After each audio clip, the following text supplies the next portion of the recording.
धन्यवाद, धन्यवाद। इस तरह की बातें करते बहुत शुक्रिया आपका। मैं राजेश गुप्ता जी मेरे साथ जुड़े हुए हैं, विधायक भी हैं दिल्ली में और आम आदमी पार्टी के प्रवक्ता हैं। राजेश जी आपका धन्यवाद। क्यों दे दिया केजरीवाल जी ने इस्तीफा, क्या कारण है?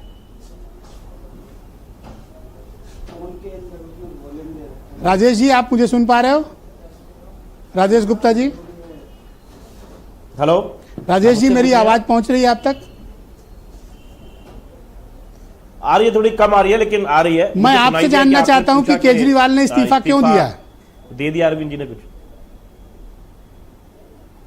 देखिए, केजरीवाल जी ने इस्तीफा इसलिए दिया कि एक ईमानदार आदमी के ऊपर जो आपने सवाल खड़े करे, उस पीड़ा के अंदर उन्होंने ये इस्तीफा दिया।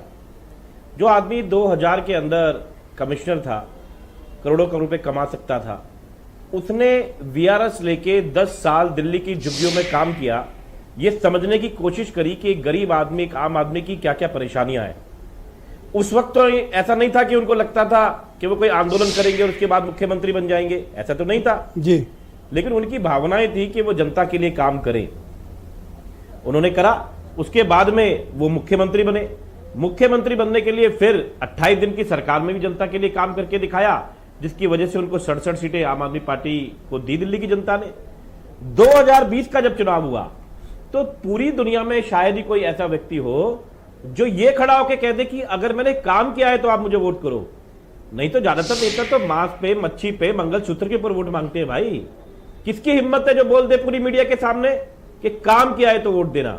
और दिल्ली की जनता ने फिर से 62 सीटें दे दी, जबकि शाहीन बाग का एक फेक माहौल बनाया गया उसके बावजूद। उसके बाद में दिल्ली की एमसीडी में 1 साल लेट चुनाव कराए मोदी जी ने, परिसीमन करा टेढ़ा मेढ़ा, उसके बाद भी बीजेपी को इसमें हराया। पंजाब के अंदर 92 सीटें 117 में से दी। रंगा बिल्ला जी के, मोदी जी के नाक के नीचे जाकर गुजरात के अंदर 14% वोट लिया, 5 सीटें ले ली, राष्ट्रीय पार्टी बन गई। एक छोटी सा एक जो सपना हमने देखा था। गोवा के अंदर 2 सीटें जीत ली और जहां पर दूसरी पार्टी। अब मेरा एक सवाल है, आपने कहा कि 2020 के चुनाव में, अब आप देख सुनिए, एक सवाल करने, एक 30 सेकंड। Go ahead. लेकिन एक ऐसा आदमी जो इतनी ईमानदारी से काम कर रहा था, शिक्षा पे काम कर रहा था, चिकित्सा पे काम कर रहा था, महिला सुरक्षा पे काम कर रहा था, उस पे आरोप लगा के आप उसको बेवजह बंद करते हो, एक पैसा की मनी ट्रेल निकाल नहीं पाते। जिसके आरोप में बंद करते हो उसको 5 करोड़ रुपए लेके जमानत देते हो, बाद में 55 करोड़ रुपए और ले लेते हो इलेक्टोरल बॉन्ड के नाम पे हफ्ता। ओके गुप्ता जी, अब एक सवाल लेते हैं, हम लोग इंटरैक्टिव डिबेट करते हैं। मैं आपसे जानना चाहता हूं कि केजरीवाल ने कहा था कि लोकतंत्र की हत्या हो रही है, मेरी पार्टी तोड़ने की कोशिश है, दिल्ली सरकार को गिराने की कोशिश थी, इसलिए मैं इस्तीफा नहीं दूंगा। फिर क्या हो गया कि जब जेल से बाहर आए तो इस्तीफा दे दिया? पहले वाली बात उनकी सही है, लोकतंत्र की हत्या हो रही थी और इस्तीफा देने से लोकतंत्र जिंदा हो गया। उनकी दोनों बातों में कंट्राडिक्शन है। दोनों बातों को समझिए, दोनों बातों में कोई कॉन्ट्राडिक्शन नहीं है। बड़ा सिंपल काम है कि जब दिल्ली के चुनाव में हमको नहीं हरा पाए, हमारे वोट काट के हमको नहीं हरा पाए, दिल्ली को बांट के नहीं हरा पाए, तो उसके बाद में ये कोशिश करी गई हमारे विधायकों को, मंत्रियों को खरीदा जाए, वो नहीं कर पाए, तो हमारे मुखियाओं को, पार्टी के 4 बड़े नेताओं को बिना किसी सबूत के, बिना लेने देने के बंद कर दिया, एक पैसे का मनी ट्रेल ना दिखाते हुए। तो अरविंद जी ने कहा अगर इस तरीके से इस्तीफा देंगे तो पार्टी को तोड़ने के लिए कर रहे हैं कि बड़े नेता अंदर चले गए, पीछे से पार्टी को तोड़ दो। नहीं दिया। जब हम बाहर आ गए हैं, आज हम बाहर हैं, अरविंद जी बाहर है, हमारे सर्वोच्च नेता बाहर है, अपनी मर्जी से, अपनी सोच को देखते हुए उन्होंने कहा कि मैं इस्तीफा देता हूं। और हम तो जब आपके ऊपर कोई दाग नहीं है, आप कह रहे हो कि हम बेदाग हैं, बहुत ईमानदार हैं, तो रिजाइन करने की क्या जरूरत थी? आपको तो कोर्ट ने मना नहीं किया था, बस यही कहा था कि सेक्रेटरीट और सीएम ऑफिस मत जाना, बाकी काम तो कर सकते थे, देन क्यों रिजाइन किया? नहीं, देखो कोर्ट ने साफ कहा था जो भी एलजी साहब के पास में फाइल जाएगी उस पे अरविंद जी साइन कर सकते हैं। तो वैसे ही सारी फाइल एलजी साहब के पास में जाती है, कोई ऐसी फाइल नहीं है जो नहीं जाती। कैबिनेट की मीटिंग होनी थी, सीएम साहब के घर पे हो जाती, क्या दिक्कत थी? लेकिन मैं पीड़ा को समझने की कोशिश कीजिए, एक दर्द को। पहले वो दबाव में हमसे इस्तीफा दिलवाना चाहते थे, क्यों दिया अरविंद केजरीवाल इस्तीफा?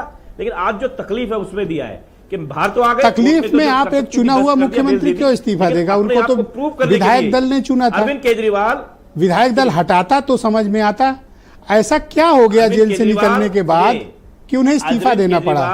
ये एक मिस्ट्री है सर। आप बात समझिए, पहले दबाव में दिलवाना चाहते थे, हमने नहीं दिया। आज अपनी मर्जी से दे रहे हैं और बात को समझिए, वो जननायक है, वो जनता के ऊपर छोड़ रहे हैं। तो आप तो वही कर रहे हो जो बीजेपी आपसे कराना चाहती थी। एंड ऑफ द डे आपने इस्तीफा देकर बीजेपी का पर्पज हल किया। अरे बीजेपी वाले 4 दिन से जवाब नहीं दे पा रहे। मैं तो कल से देख रहा हूं, कल से मैं 10 डिबेट कर चुका, बेचारे बोल नहीं पा रहे। उन्हें यह समझ में नहीं आ रहा, कोई कहते हैं 2 दिन बाद क्यों दे रहे, आज क्यों नहीं दे रहे, कौन बनेगा कौन नहीं बनेगा, पता नहीं क्या क्या बातें कर रहे हैं। अरे कोई बने न बने, मैं आपको शुभकामना देता हूं कि शायद आप ही मुख्यमंत्री बन जाओ। हो सकता है मैं मुख्यमंत्री से बात कर रहा हूं। नहीं, मेरा आपसे कहना है, आपका बहुत बहुत धन्यवाद। लेकिन मैं आपको बता दूं, हमारी पार्टी में जो भी बनेगा, हम सब बराबर है, सभी विधायक बराबर है, अरविंद जी, मनीष जी भी, और मिलकर दिल्ली की जनता के लिए काम करेंगे। ये मेरा आपको भरोसा मैं दिलाता हूं। ये बीजेपी वाले बड़ी तकलीफ में कह रहे हैं, ये तो लालू यादव पार्ट 2 हो रहा है, घर वालों को ही बना देंगे। इनकी तकलीफ की कोई दवाई है?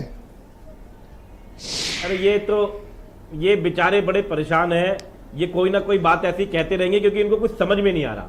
लालू यादव पार्टी हुए, कभी नीतीश कुमार जी के भी डीएनए पे सवाल खड़ा करते थे। इनका कुछ नहीं है। इनको तकलीफ ये है कि अजीत पवार क्यों नहीं बन गया ये आदमी, हेमंत विश्व शर्मा क्यों नहीं बन गया ये आदमी। इनकी तकलीफ ये है। पर ये तो मानते हो कि आपकी पार्टी घिर गई है, कैसे भी हो बीजेपी ने आपको घेर लिया है चारों तरफ से गुप्ता जी, और उसी दबाव में आपने इस्तीफा मार दिया। सर ऐसा है, ये क्या घेरेंगे किसी को। ये वो वाले जो कहते हैं, जब पिक्चर खत्म होने को आती है तो कहते हैं सावधान पुलिस आ गई है, चारों तरफ से घेर लिया है। हीरो ने अपना काम कल कर दिया है और आपने उसी डर से सरेंडर कर दिया। बीजेपी वालों को कुछ नहीं मालूम है अपना काम। अरविंद केजरीवाल मोदी जी को उनके गेम में हराना जानते हैं, उनसे आगे एक चाल चल रहे हैं। आप ये बात समझ लीजिए कि आज कल मोदी जी का जन्मदिन है, हम उन्हें कल गिफ्ट देंगे। मैं अरविंद केजरीवाल की चाल को बढ़िया मानूंगा, वो आपको मुख्यमंत्री बना दें। नहीं तो जो सुप्रीम कोर्ट ने कहा था, मैं तो कहता हूं आपको बना दें। नहीं वो नहीं, जो भी बन जाए, मैं तो फिर कह रहा हूं दिल्ली की जनता के लिए काम। कम से कम मैं डिबेट पे कह तो कहूंगा आनंद दुबे को, बीजेपी वालों को, देखो हमारे डिबेट में आए थे, चीफ मिनिस्टर बन गए। जो आएंगे उनको आपके डिबेट में भेज देंगे, आप चिंता मत करो, जो भी बन जाए। ऑलराइट, आनंद दुबे जी, मैं आपको सर 30 सेकंड देता हूं। आनंद दुबे बीजेपी के प्रवक्ता रिस्पॉन्ड करेंगे। 30 सेकंड है दुबे जी, फिर सेकंड राउंड में आपको टाइम दूंगा। 30 सेकंड। देखिए, मुझे एक बात पे घोर आपत्ति है, जो इन्होंने कहा कि केजरीवाल जी आईआरएस ऑफिसर थे, चाहते तो करोड़ों करोड़ रुपया कमा सकते थे। आप क्या कहना चाहते हैं कि जो आईआरएस ऑफिसर होते हैं वो भ्रष्टाचारी होते हैं? आप किस तरह की बात कर रहे हैं? इन्होंने कहा वो चाहते तो करोड़ों करोड़ कमा सकते थे। कैसे कमा लेते भाई? तनख्वाह के अगर पूरी तनख्वाह जोड़ देते तो भी करोड़ों करोड़ में नहीं होता। इसका मतलब आपके कहने का अर्थ क्या है, इसको स्पष्ट करें। दूसरी चीज, हर सुनवाई ये तो ऐसे कारण जैसे ये जानते ना हो, चाहे अरविंद केजरीवाल हो, ना प्लीज आप मैडम बीच में ना बोले, मैं आपको टाइम दूंगा प्लीज। कि ये प्रथम दृष्टया आरोपी हैं, इन पर आरोप साबित होता है, थाने में चक्कर लगाने का आदेश दिया है।